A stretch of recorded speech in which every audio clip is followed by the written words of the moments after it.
we were to all kind of, like I said this the other day on a live stream, if we were all to like pitch in, $50 or $100, all the Seamoss sellers, and kind of put it to a fund that we were to use to study and test the Seamoss so that we understand how the product works, then, it would help elevate, I believe would help elevate the industry, you know what I mean? Because people would have a better understanding of what they're actually consuming, as opposed to saying there's this many minerals in it, which no one gets right anyways. Yeah, there have been some people who have said that they've tested it and said that it's not.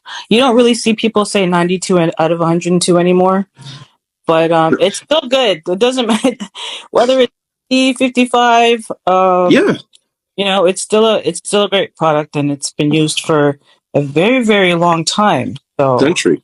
And we weren't testing it back in the day. Yeah, you can say that there's maybe more pollution now in the seas and things like that, but when I was doing my research on this, have you ever come across the fact that Seamoss itself repels toxins and radiation because of its nature? Yeah, so it's like it just would not absorb those heavy metals anyways. Yeah, there have been tests of certain stuff in it, right? Because it is kind of filtered, but you're right. It's more of I believe its main purpose is really, at least with the Seamoss that we're selling, its main purpose is to regulate the levels of nitrogen in the water. Because that's what it mostly feeds on, is nitrogen. And then it's a source of food, it's a source of like shade or habitat for the various, like it's like a nursery, right? So yeah, but I know that I had one guy test it, and they had they found levels of arsenic in it, and then when we did the research, we found out, this is something I didn't know, is that there's actually two types of arsenic. There's organic arsenic, which is naturally occurring in the world, and then there's manufacturing arsenic. And so the organic arsenic is not as toxic and dangerous as, like, the manufactured one. Right. Yeah.